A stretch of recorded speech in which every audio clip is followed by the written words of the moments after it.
Bom, pessoal, vamos falar um pouquinho aqui sobre o arminianismo wesleyano, né? Tem muitas pessoas que acham que conhecem o arminianismo wesleyano e tem muitos pontos de doutrina que muitas pessoas desconhecem, né? E acham que por causa de um ou dois, a denominação que ele segue ou que ela segue tem a ver com o arminianismo wesleyano, né? Vamos só dar uma olhada para a gente ter uma noção do sentido que ele dá para o pecado de morte, né? Que é aquele pecado que as pessoas falam que você perde a graça, né? O Wesley ele aceitou completamente a visão arminiana de que cristãos genuínos podem apostatar e perder a sua salvação.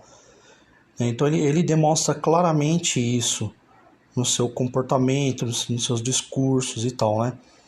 Então, para ele, o ato de cometer pecado não é ele mesmo fundamento para a perda da salvação. Então, veja bem, ele mesmo disse, né, que ele teve essa visão, só que tem pessoas que leem só essa parte e já acham que ele acreditava no pecado de morte. A pessoa pegou e cometeu, pronto, ela pecou de morte. Aí ele coloca uma exceção. Por isso que é importante a pessoa ler e entender aquilo antes de sair definindo, minha igreja é arminiana, minha igreja é wesleyana, porque às vezes a igreja da pessoa é nestoriana e ela está achando, nestoriana e adocionista, e ela está achando que é wesleyana, né? Às vezes ela é sinérgica, voltado para o semi-pelagianismo, e às vezes a pessoa acha que é wesleyana. Então ele coloca pontos de exceção, ele fala, o ato de cometer pecado não é ele mesmo fundamento para a perda da salvação. Então em si ele já manteve a categorização do calvinismo, ou seja, ele precisou da categorização do calvinismo para colocar um ponto de exceção para talvez migrar para o pelagianismo, né? Que seria o capacitismo, porque ele é uma pessoa completamente metodista, né? Então tem pessoas que falam assim, você pergunta para a pessoa, a sua igreja é metodista? Ela fala, não, tem aquela igreja metodista do Brasil que é essa igreja e tal. Então a minha igreja não tem nem o nome metodista e nem é metodista. E às vezes ela tem o total perfil metodista, porque ela traça um método, né, para que a pessoa se enquadre dentro daquele raciocínio ali magisterial, né? Então, Wesley ele via dois caminhos que resultam em uma definitiva queda da graça, né? Primeiramente, o pecado não confessado. Olha como que as coisas elas são divergentes. A pessoa ela olha, ela acha que o Wesley, né? Que o Wesley ele simplesmente acredita que a pessoa pode cair da graça, ela pode perder a graça, e ela acha que a igreja dela é wesleyana. Aí, quando ele coloca o ponto de exceção e diz assim, o pecado não confessado, o pecado que você não confessa, ele é o primeiro caminho principal que resulta na queda da graça. Aí a vida da pessoa já desmorona, né? Porque a pessoa fala, mas aí aqueles pecados que eu não confessei, porque eu não sou da igreja católica para ficar no confessionismo e tal, né? Então a minha igreja eu sei que é uma igreja que as pessoas não ficam contando os pecados, porque se ela contar, ela vai ter uma rejeição enorme. Então ela é uma igreja que esconde o pecado. Então, para a visão de Wesley, a sua igreja é totalmente pecaminosa e caída da graça. Porque para a visão de Wesley, você não pode ter o pecado e não promover esse confessionismo. Então Wesley ele é muito mais voltado para o confessionismo católico, até mesmo anterior ao calvinismo, do que muitas pessoas pensam, que ele é advergente ao calvinismo, ele diverge, né, ao calvinismo, e simplesmente promove, né, uma heterodoxia, né, o que é completamente contraditório, porque na verdade ele está fundamentando, porque ele foi um grande metodista, né, cristão. Então ele está fundamentando, e para ele fundamentar, ele precisa se basear no ponto doutrinário de quem? De quem comanda. E qual é o ponto doutrinário de quem comanda para não cair em algum concílio herético? É a Igreja Católica. Então Wesley, ele parte desse princípio do confessionado, tá? Então ele não descarta o confessionismo aqui da Igreja Católica, promovida pela Igreja Católica. Então ele coloca 2 pontos principais da queda da graça: pecado não confessado e atitude de apostasia. Aqui, para entender a atitude de apostasia, a gente precisa entender vários intertextos dentro do significado de apostasia, né? Porque tem pessoa que fala, essa pessoa aqui, ela é contra a minha religião, logo ela é uma apóstata. E às vezes ela é contra a sua religião porque ela viu 3, 4 pontos de heresia, né? Então a apostasia, ela tem um firme fundamento para o seu significado. Não é simplesmente uma pessoa que é negacionista que ela está apostatando, tá? Então o Wesley, ele discorda de Armínio. Olha só, ele discorda de Armínio, ele não discorda do calvinismo. A gente acabou de ver aqui que o pecado não confessado ele afirma e não discorda da ortodoxia da Igreja Católica, né? Mas ele já discorda diretamente de Armínio. E tem pessoa que está usando o termo wesleyano, né, para confrontar o calvinismo. Ele discorda de Armínio, contudo, ao sustentar que tal apostasia não é final, tá? Então, assim, tem muita gente que faz bagunça, que promove argumentação em heterodoxia, né? Só que a gente tem que procurar estudar. Tem pessoa, por exemplo, que ataca o calvinismo somente uma parte que ela ouviu alguém falar sobre o calvinismo sem nunca ter a menor base do que seja o calvinismo, né?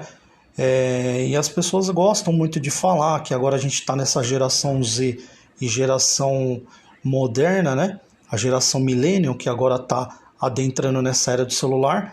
Então as pessoas gostam muito de falar no TikTok, gostam muito de falar nas redes sociais, no YouTube.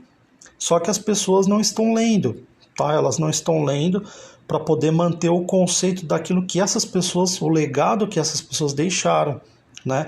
E tem pessoa falando, pô, essa minha religião que eu estou seguindo aqui, ninguém sabe, mas ela é wesleyana. E não tem a menor possibilidade dela ser wesleyana, né? Então as pessoas elas têm que procurar entender o que elas estão falando ou o que elas acham que estão seguindo, né? Então Wesley argumenta que não apenas 1 ou 100, né, mas estou convencido, muitos milhares incontáveis são exemplos daqueles que tinham caído, mas que agora estão de pé. Ou seja, ele acredita na possibilidade do pecado de morte e da perda da graça, mas essa perda dessa graça, ela não é uma perda que acontece só pelo pecado, assim como ele diz aqui, ó.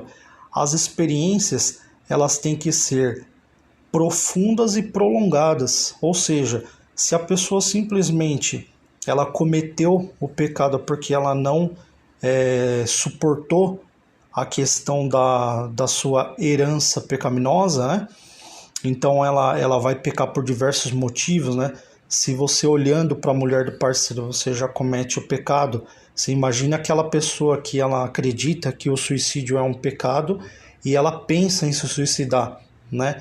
E a outra coisa que as pessoas não entendem também, que depois eu vou trazer para vocês, é a diferença de ato para a diferença de potência, né? Tem pessoas que falam assim, o ato pecaminoso é diferente daquilo que você está pensando. Não, o ato é o ato de pensar, tá? A ação, ela não é aquilo que você faz, que você pratica na sua matéria, né? Não é a prática. A ação no quesito, no argumento, no tocante aos assuntos espirituais, a ação é o puro ato de pensar. Porque o ato, Deus, por exemplo, ele é colocado por São Tomás de Aquino como o ato puro. Então Deus ele é uma pura inteligência, né? Ele é um puro ato inteligente e não pecaminoso, né? Que ele não pode ser tentado da mesma maneira que a gente é tentado. Então nós, como nós somos uma potência, nós estamos para para o ato, nós não somos ato puro, temos metade do compromisso, uma parte nossa é compromisso humano e uma parte é compromisso intelectivo. Então a gente é considerado como ato enquanto pensamos e refletimos, e potência quando agimos, né? Quando agimos de acordo com aquilo que pensamos. Então o ato, ele já é o pecado. Por quê? Porque a nossa matéria, ela não precisa do ato para pecar, porque ela já é pecaminosa. Nós não estamos em um corpo incorruptível. Agora, o ato que está em nós, que é a nossa inteligência, ela pode ser considerada incorruptível. Por quê? Porque a nossa inteligência ela é separada. Ela não compartilha mutuamente com o corpo, né? Ela é separada, o intelecto ele é separado do pecado do corpo, né? Então, quando você pensa na cabeça, na sua mente, você corrompe o seu pensamento e a sua inteligência. É esse ato que a Bíblia fala, né? Que só de pensar você já está pecando, né? Então não vai adiantar a pessoa falar, mas eu não fiz. Mas no pensamento dela, ela corrompeu o pensamento dela, né? Que é o pior, porque se você tem uma comunicação com o Espírito Santo, essa comunicação, ele não é no seu corpo, porque o seu corpo ele é um corpo corruptível.